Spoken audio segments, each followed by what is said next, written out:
Assalamualaikum warahmatullahi wabarakatuh, sahabat Hasan. Di review kali ini, aku mau membahas berbagai info terbaru dan terlengkap mengenai pembuatan paspor umroh untuk yang pertama kalinya menggunakan aplikasi M-Passport maupun yang manual. So, nonton sampai habis ya. Dan buat teman-teman yang belum subscribe channel kita, jangan lupa di subscribe dulu. Jangan lupa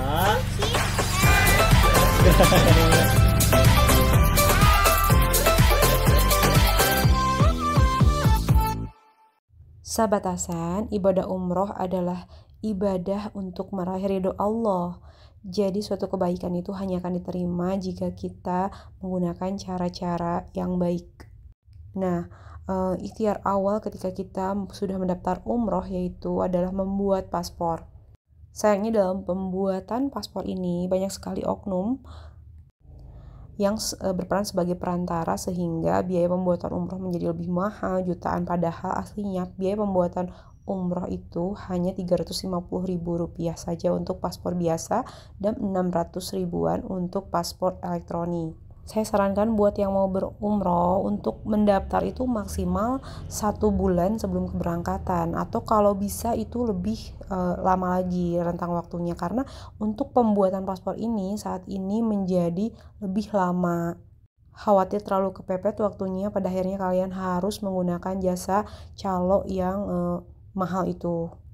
Dan nantinya Allahu alam ya hukumnya seperti apa, apakah mengurangi keafdolan ibadah kalian, karena itu menurut para ulama termasuk penyuapan.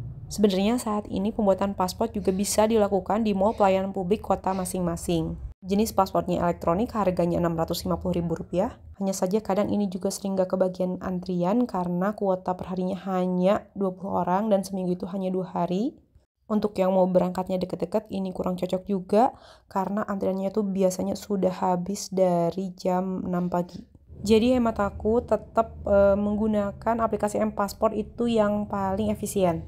Nah, sekarang kita mulai aja langkah-langkahnya. Yang pertama, kalian download dulu aplikasi M-Passport dan daftar akun. Kalau kalian belum punya akun, tapi tinggal login atau masuk aja kalau kalian udah punya akun M-Passport sebelumnya.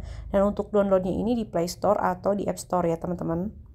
Tergantung jenis ponsel kalian. Lalu kalian tinggal isi aja alamat email dan kata sandi. Dan masuk. Lalu verifikasi seperti ini. Lalu setelah itu kalian klik tanda tambah dan ada tulisan pengajuan permohonan. Nah, ini pengajuan permohonan paspor reguler. Lalu lanjutkan saja, klik dewasa, anak-anak, klik anak-anak. Lalu di sini kita pilih lokasi, atur lokasi yang terdekat. Nanti kita diarahkan ke kantor imigrasi terdekat. Dan di sini kita pilih kantor imigrasi Bandung. Pada kenyataannya kalau penuh, nanti di akhir kita bisa ganti kantor imigrasinya. Lalu di sini kita pilih jenis paspor. Aku pilih paspor biasa. Kalian tergantung kebutuhan ya. Kalau mau yang elektronik juga boleh. Lalu scan foto KTP. Kemudian masukkan data-data di KTP tadi seperti nama pemohon, nik, tanggal lahir dan sebagainya. Kalau kalian berangkatnya lebih dari 1 orang, misal sama anak dan istri, kalian bisa inputnya ini bareng-bareng ya di beberapa ponsel yang berbeda, karena nanti kalian akan mendapat lokasi dan jam kedatangan yang berdekatan. Jadi untuk satu nik itu satu akun ya. Dan setelah kita mengisi tanggal lahir tadi, kita pilih jenis kelamin, lalu di sini kita akan ditanya apakah sudah memiliki paspor atau belum. Kalian klik belum aja kalau kita karena udah ya. Dan di sini klik umroh ya untuk tujuannya umroh. Nah, lalu kalian pilih negaranya. Di sini pilih negara Arab Saudi ya. Tapi karena kita udah kemarin jadi kita masukkan negara lain. Nah, nanti di mana tempat tinggal kamu di Arab Saudi, di negara tujuannya, ini kalian masukkan aja rencana hotelnya. Ini aku ngasal aja ya. Misalnya kalau di Arab Saudi itu di Le Méridien misalnya. Lalu kalian isi nomor telepon keluarga dan kerabat yang bisa dihubungi di Indonesia beserta data-data lainnya, status kekerabatan, kemudian juga lanjutkan. Lalu kita juga disuruh mengisi nomor dan data kerabat di negara tujuan bila ada. Aku contohkan juga ini sembarang aja ya. Lakukan seperti tadi, kemudian lanjutkan juga. Sekarang kita berlanjut ke dokumen data pemohon. Nah, di sini kita harus memasukkan kembali data-data tentang kita, termasuk untuk mengunggah beberapa dokumen seperti KTP dan kartu keluarga. Juga kartu identitas lain, boleh itu ijazah maupun kartu nikah bagi yang sudah menikah. Dan untuk anak-anak itu bisa akte kelahiran. Kemudian dilengkapi kembali data-datanya, ini untuk KTP ya, tanggal dikeluarkannya KTP kapan, itu ada ya di KTP kita. Dipilih saja ya tanggal pembuatan dan tahunnya.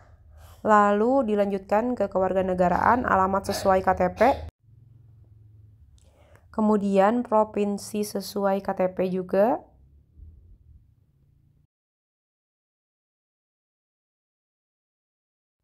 Selanjutnya, kota atau kabupaten, kemudian kode pos.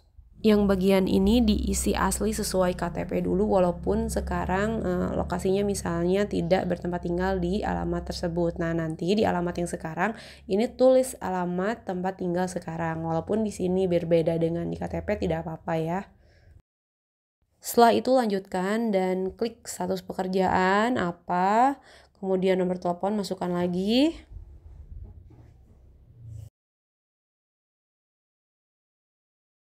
Status sipilnya diisi ya, ini status perkawinan. Kemudian nama ibu kandung, ini juga diisi. Kewarganegaraan ibu dan alamat ibu. Jadi ini diisi asli aja walaupun sekarang misalnya ibunya sudah tidak ada gitu. Demikian juga untuk nama ayahnya ya.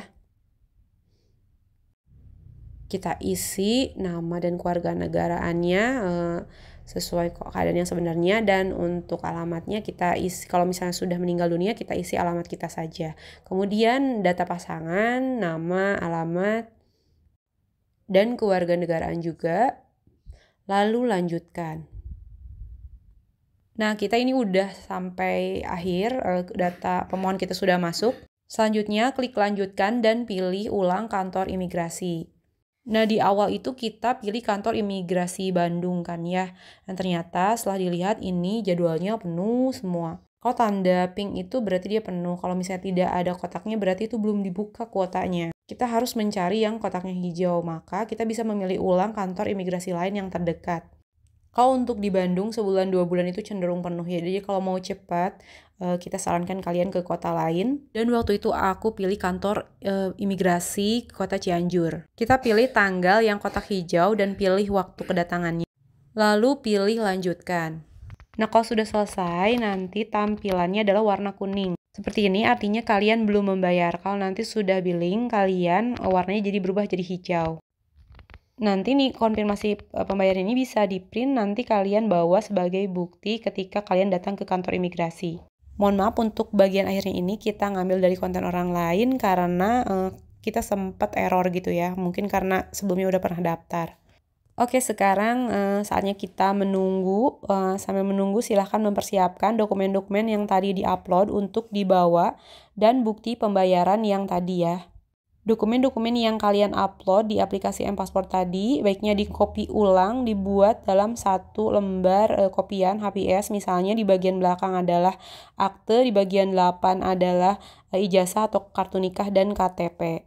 Nah, sekarang kita sudah sampai di kantor imigrasi di waktu yang sudah dijanjikan. Silakan datang tepat waktu, karena memang kuotanya terbatas. Nah, teman-teman, di sini kita lihat ini adalah tarif keimigrasian ya.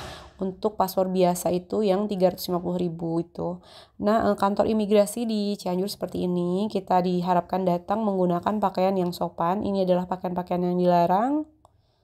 Nanti di sini prosesnya simpel sih. Kita akan wawancara, kemudian kita akan difoto, dan selesai seperti itu. Mungkin teman-teman berpikir nanti gimana cara ngambilnya lagi, karena dari proses pembuatan paspor sampai selesai itu waktunya adalah semingguan. Apakah harus kembali lagi keluar kota bolak-balik gitu ya. Nah sekarang kantor layanan imigrasi udah memiliki pilihan untuk penyerahan paspornya itu dengan dikirim menggunakan paket. Jadi kita hanya perlu sekali datang saja. Nanti habis ini kita menghubungi pihak koperasi dan meminta tolong untuk dikirimkan paspor yang sudah selesainya. Nah ini untuk kantor imigrasi Cianjur karena waktu itu kita pilih waktu di pagi ya. Jadi benar-benar nyaman, tidak penuh. Dan fasilitasnya juga di sini lengkap ya, ada playgroundnya, ada ruang menyusui gitu. Kemudian ada pojok baca dan juga kita disediakan cemilan di sini. Walaupun tadi di M-Paspor kita crowded gitu ya, ternyata berebut tanggal aja susah. Tapi ternyata pada kenyataannya ketika datang di kantor imigrasi itu benar-benar santai sih. Mungkin positifnya pelayanannya jadi lebih prima dan lebih baik gitu ya dengan adanya kuota ini. Dan menurut aku jika kalian bisa mengusahakan cara ini lebih baik, lebih afdol dan lebih murah ketimbang cara yang lainnya. Kemudian untuk masa berlaku paspor itu sendiri untuk saat ini jadi 10 tahun ya. Oke, mungkin sekian dulu yang bisa kita sampaikan di review kali ini. Insya Allah berikutnya kita akan berbagi lagi informasi bermanfaat mengenai tips-tips dan teknis untuk ibadah umroh. Tapi sebelum aku tutup videonya, buat kalian yang butuh cemilan ataupun bekal untuk umroh, nah kita mau rekomendasiin berbagai varian snack dari Snack Abah. Rasanya enak, harganya terjangkau, kemasannya juga ini udah travel pack, cocok banget kalau dibawa umroh. Karena kalau di sana jarang banget kita kan nemuin cemilan yang enak dan premium seperti ini. Produknya Snack Abah udah bisa diorder di marketplace juga melalui admin. Untuk linknya nanti aku cantumkan di deskripsi. Dan cemilannya ini benar-benar enak, berkualitas dan udah halal juga. Dan pengiriman aman ke seluruh Indonesia. Selain travel pack, mereka juga menjual untuk jenis bal-balan dan kemasan lainnya. Untuk jenis cemilannya ada asin, manis, dan pedas. Oke, terima kasih telah menyimak. Assalamualaikum warahmatullahi wabarakatuh.